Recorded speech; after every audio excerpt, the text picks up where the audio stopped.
The time has come for the Ultra League Venusaur and Shadow Venusaur PvP IV deep dive. Basically, the Bulbasaur Community Day Classic is happening this weekend, Saturday, January 22nd, 2022, from 2 p.m. to 5 p.m. local time. Only 3 hours because that's how the original Community Day was, and this is supposed to be a rerun of the original Community Day. So this is a fantastic opportunity to evolve like Venusaurs and Shadow Venusaurs with Frenzy Plant for the Great League and the Ultra League, and this video is focusing on the best PvP IVs for Venusaur and Shadow Venusaur in the Ultra League PvP. If you are curious about Great League PvP, I already did that video, link up above and in the description, covering normal Venusaur, Shadow Venusaur, and even Mega Venusaur. I will talk about Mega Venusaur for the Ultra League as well, but it doesn't seem to be all that important here. And then of course, if you do want to reference any of this material in a text-based format, link in the description to my article on GamePress covering all this information in a text-based format once I finally have it up.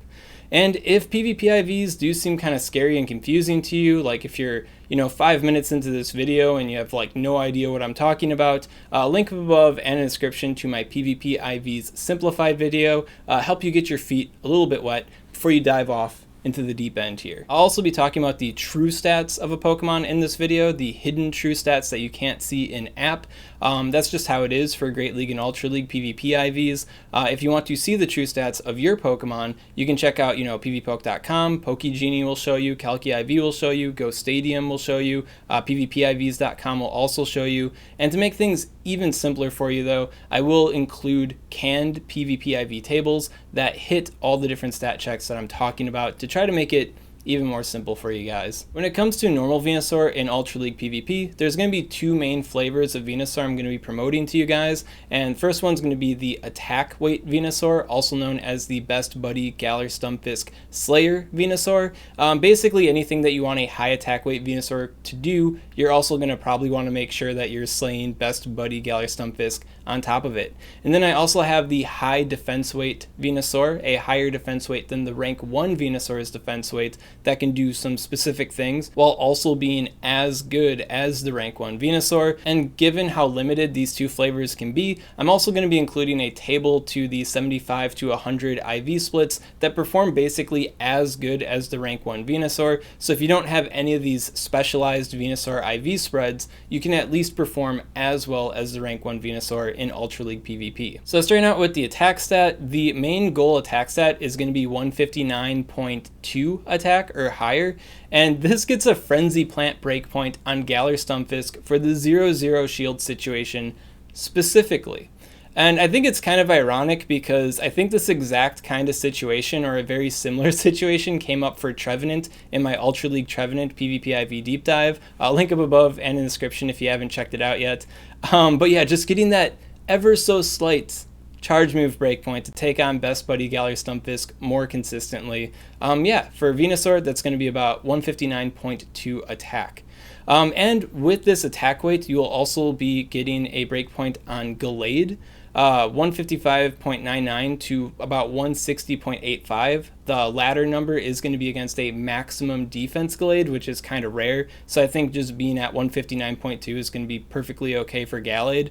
It doesn't flip any matchups, but you've got that situation where Gallade just KO'd one of your Pokemon, and maybe with the breakpoint you can Vine Whip it down before it lands the confusion damage or before it lands 2 bits of confusion damage, and that can be kind of significant for outcomes. So I think that could be pretty useful for Venusaur to pick up, and you just get it anyways with the Galar Stumpfisk attack weight. And then a 158.07 gives you a breakpoint on a raid caught Cresselia with a high defense stat. So this was based on the 10-15-10, I believe. And it can allow you to farm down Cresselia in more situations and clip it from reaching an extra charge move before you take it out, which can be helpful. And then on top of that, going for this high attack weight beyond just these specific matchups can help you out with CMP ties, charge move priority, so it can help you overcome other Venusaurs more consistently. And then it can also give you Swampert CMP, which sounds a little ridiculous, right? But you guys have very similar attack stats.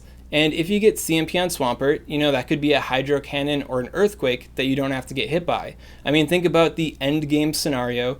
You got some damage on you. Like an Earthquake or a Hydro Cannon can take out your Venusaur, and what do they bring in? but they're like full HP Swampert, right? And you reaching the Frenzy Plant is going to reach their KOing attack too at the same exact time. Do you want to be the fool that lost to a Swampert? Or do you want to be the Chad that beat the Swampert? You know what I'm saying? So it doesn't help out in a lot of, precise, exact situations. But when you think about those end game scenarios, or any part of the game scenarios, taking less charge move damage, that's pretty good. It's pretty good. It also helps out in the 0-1 shield disadvantage situation. So you spend no shields, they spend one shield, and you can still overcome Swampert. I guess Swampert would beat your Venusaur otherwise if you didn't have a higher attack stat than it. Just something to think about. This also applies to Shadow Swampert as well. Then moving on to the defense stats, if you're going to be the Galar Stumpfisk Slayer, you're also going to want to have at least a 157.25 defense stat, which is a defense breakpoint on a Best Buddy Galar Stumpfisk's Mudshot damage. And this helps out in the 2-2 shield situation. Galar Stumpfisk could probably beat you in the 2-2 shield situation if you're taking 1 extra damage per Mudshot. So that's like the minimum defense that I'm kind of recommending for Venusaur here. If you want to go for even higher defense weights, to get them most consistently, to get the breakpoints most consistently, you do have to have a higher defense than the rank 1 Venusaur, and that's 160 defense. The Pokemon here are going to be Obstagoon, having roughly a 160.82 defense stat, can allow you to overcome Obstagoon in the 0-1 and 2-2 shield scenarios, and this is based on a Egg Hatch Raid Catch Obstagoon, so a pretty high attack weight Obstagoon, but I do expect that to be like the majority of Obstagoons that you fight in Ultra League PvP. Having a higher defense weight also helps out against Gallade in the 1-1 shield scenario, so if you have at least like a 160.69, but you could have as low as 158.05 as well, so it's not just a super high-end defense stat here.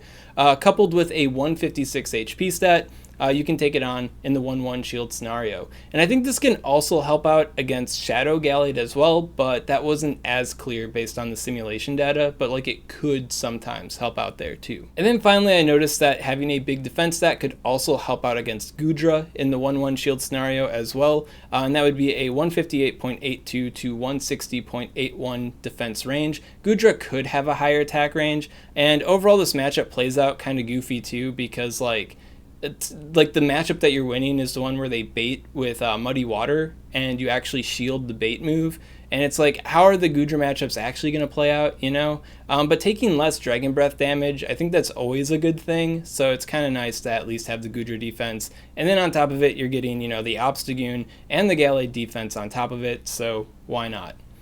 And if you are going for like some sort of exaggerated attack HP kind of Venusaur here, I really wouldn't want to skirt too far below 155 defense. That will pick up a Best Buddy Umbreon Snarl breakpoint, which is like, do you really want Umbreon hitting you for more damage per Snarl, right? So if you are going to thrift super low, try to be above 155. And then finally we have the HP stat, and just like with the Great League Venusaur PvP IV Deep Dive, a lot of these HP stats are going to function on a range, because for a lot of these matchups you are going to be taking 1 charge move worth of damage, and if you do have a lower defense stat than like the 157.25, all these HP checks seem to be consistent at their minimum range at 157.25 defense. That's the Galar Stumpfisk defense.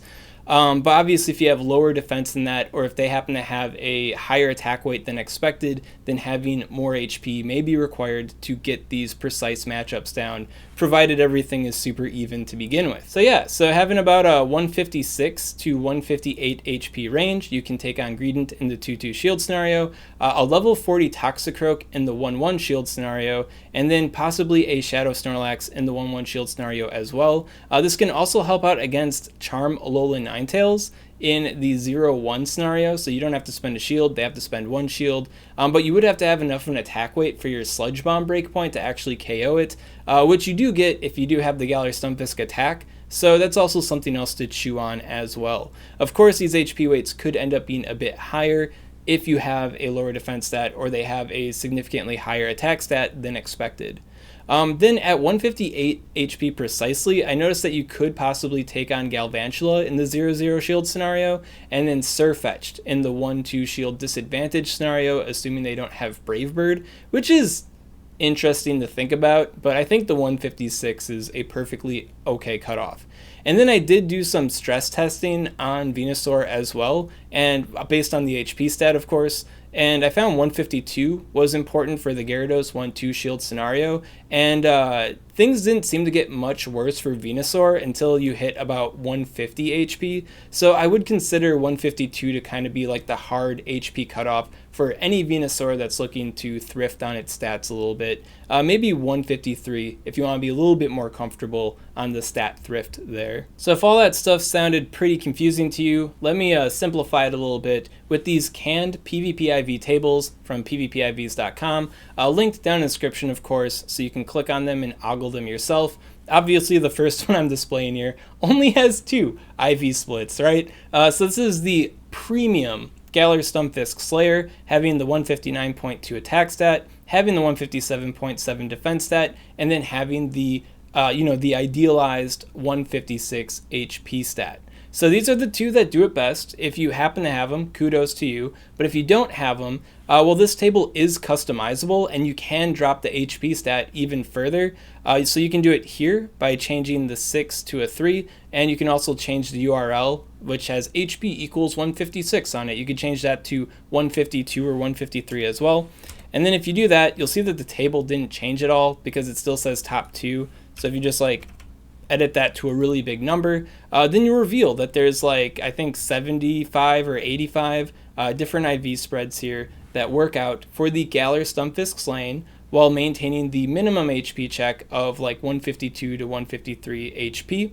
And I'd say overall this list of normal Venusaurs is probably going to be the one that I would probably most recommend using for Ultra League PvP. And then here we have the table of the 4 super high defense Venusaurs that are able to perform as well as the rank 1 Venusaur, but then they're able to do some matchups a bit better as described in the defense section of the video. So super high defense while also maintaining 156 HP, and some of those high defense wins did also require 156 HP too, so you can't really thrift on this either. Once again, this isn't a list to make you feel bad, it's just kind of like a goal that you should keep your eyes out for when it comes to, Venusaur PvP IVs for the Ultra League. And then finally, we have the rest of them. Here are the 100 IV splits that perform as well as the rank 1 Venusaur in Ultra League PvP, most situations considered. You'll see that the rank 1 is featured here as well because the rank 1 is as good as the rank 1. But we even have IV spreads as low as the rank 175 that's performing as well as the rank 1.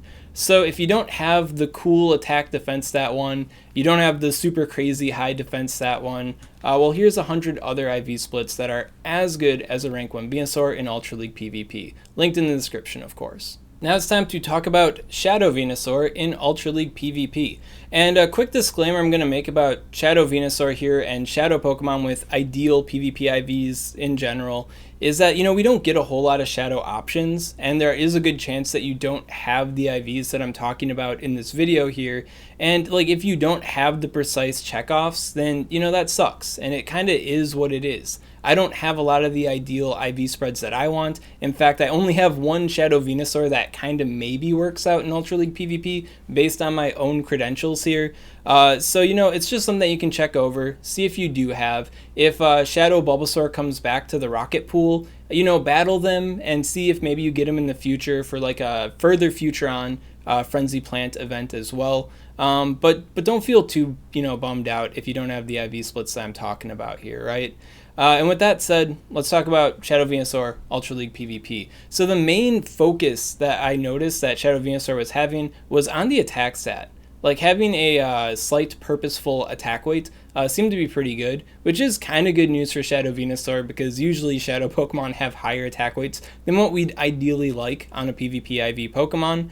And then there's also the HP cutoff, which is a fairly easy HP cutoff to meet as well, and defense didn't seem to matter a whole lot, so that also speaks pretty well too. So I guess the opportunity to have a good PvP IV, Shadow Venusaur is kind of high compared to other Shadow Pokemon. So getting into the attack stat here, the main goal attack stat that I see for Shadow Venusaur is going to be 161.59, which encompasses Roserade, Poison Jab Roserade, you can now overcome it in the 1-1 shield scenario, and then Bullet Seed Roserade, you can overcome it even at a shield disadvantage in the 0-1 and 1-2 shield scenarios, which is pretty nice. And then lower attack breakpoints too, if you don't think this one is important, or if you don't have this high of an attack weight. The 159.95 helps out against a level 40 Toxicroak in the 2-2 shield scenario, and then a 158.78 can help out against a level 40 Nidoqueen in the 1-1 shield scenario. So these last two kind of sound more like Classic Cup kind of scenarios, but hey, if Shadow Venusaur has more of an advantage in the Classic Cup, then I guess that's, kind of fantastic. That's like the cool place where you can use Shadow Venusaur with more power, or at least that's what this suggests. But what this doesn't suggest is that Shadow Venusaur is only good in the Classic Cup. Shadow Venusaur still has utility in open formats as well. It just has these cool advantages that probably play out more often in a Classic Cup format. Another thing to consider with the attack as well is that there is that Swampert CMP situation and opposing Venusaur CMP situation. As far as Swampert's concerned, it's probably even more important for Shadow Venusaur because you take more damage, and now you're up against a Shadow Swampert, which is going to deal more damage. And do you want to lose, do you want your Shadow Venusaur to lose from a Hydro Cannon from a Shadow Swampert because you didn't have CMP, you know what I mean? So having more of an attack weight in general is kind of important for Shadow Swampert here. And then there is also a super high attack stat. I guess it's not that high, but 162.33 can get you a Magnezone breakpoint, which can allow you to handle the 2-2 scenario more consistently, and possibly other uneven, depending on when they threw Wild Charge scenarios, situations as well. I don't really recommend that high of an attack stat. The 161.59 does basically everything I'd consistently want a Shadow Venusaur to do. But if you happen to have that higher attack stat, then hey, there's another cool thing that you can do. Then when it comes to the defense breakpoints, I don't think any of these are super important for a Shadow Venusaur in practice, from what I understand. But if you have a 152.28 defense stat, then that can help you out against a level 40 Shadow Abomasnow in the 0-0 shield situation, provided you have at least 153 HP. So that is a pretty solid minimum cutoff to keep your eyes peeled for. Slightly higher cutoff would be the 152.6 to 154.82 defense range for Typhlosion using Incinerate in the 1-2 shield disadvantage scenario. You can possibly overcome them, once again provided you have at least 153 HP. And then there's also even higher defense weights too, such as the 154.86 for a level 40 Lapras 2-2 shield scenario, and then 159.27 for a Galvantula 2-2 shield scenario. Depending on when they throw Lunge, of course, too, that also factors in, I guess. From my experience in playing in Ultra League and playing in Classic Cups, I think that going for 152.28 defense would be perfectly fine. And if you don't even have that defense, I mean, it's only the Shadow Abomasnow in the 0-0 shield situation, so probably not that big of a deal if you miss out on it. So getting the attack weight and then getting the HP cutoff I'm going to talk about next seems to be a bit more important than the defense cutoff. Then when it comes to the HP of a Shadow Venusaur, I'd say the recommended HP would be 153 as the safe lower limit. That is, based on the level 40 Shadow Abomasnow. It is based on the Typhlosion situation as well. But there are other matchups that come up for this too, such as Shadow Snorlax in the 1-1 shield scenario. And when I did some stress testing on Shadow Venusaur IV splits, where I just kind of dropped the HP and I put a bunch in the Matrix simulation, you didn't start losing random stuff until you dropped below 153. So for more harder to describe situations with random IV opponents, not just the rank 1 opponents, 153 more often than not came out as the most consistent minimum checkoff for HP. And that's the HP cutoff that I will recommend to most people. Now, there are things you can do with higher HP. Especially in uneven situations, you know what prior damage you're going to take, right? But for even situations, having 156 HP can potentiate the Obstagoon 1-1 shield scenario. Having 155 to 156 HP is also kind of a requirement for the Galvantula 2-2 shield scenario. So I guess if you want to overcome Galvantula the best way possible, you basically have to be a super high stat product, Shadow Venusaur there.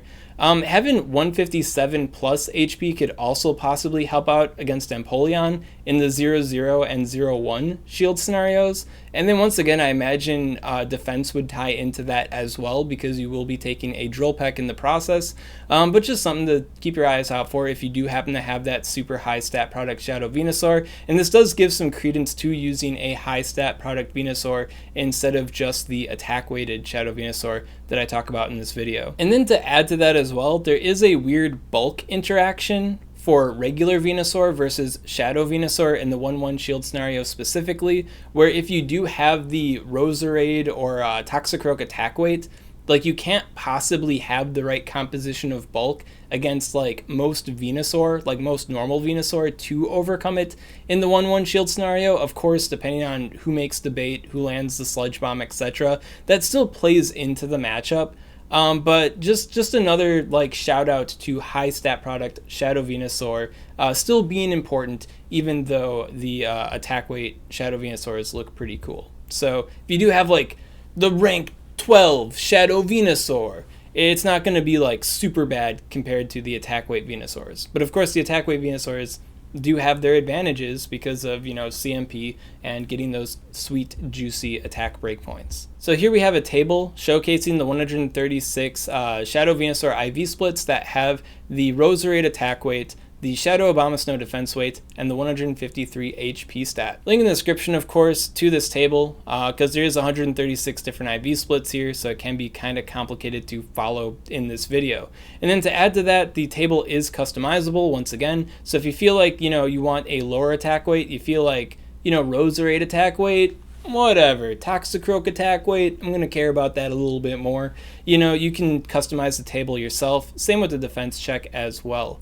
I would say the defense check is kind of a dump stat for Shadow Venusaur. I simulated a Shadow Venusaur candidate that I have that I'm probably going to evolve and use in Ultra League PvP after the Community Day Classic here, which had like abysmally low defense. It had like no defense. I think it was like the 15-4-15 or something like that, where I had the attack weight and I had a 156 HP stat, but I had like no defense. And when I was going through like the matchup simulations, comparing it to the more ideal Venusaurs, I found out that having like the 156 HP made up for it having like that super low defense stat going on there, where it basically performed similarly to like 154, 153 HP Shadow Venusaur. So, you know, obviously there's some wiggle room with these stats as well. So yeah, shoot for the moon, land among the stars.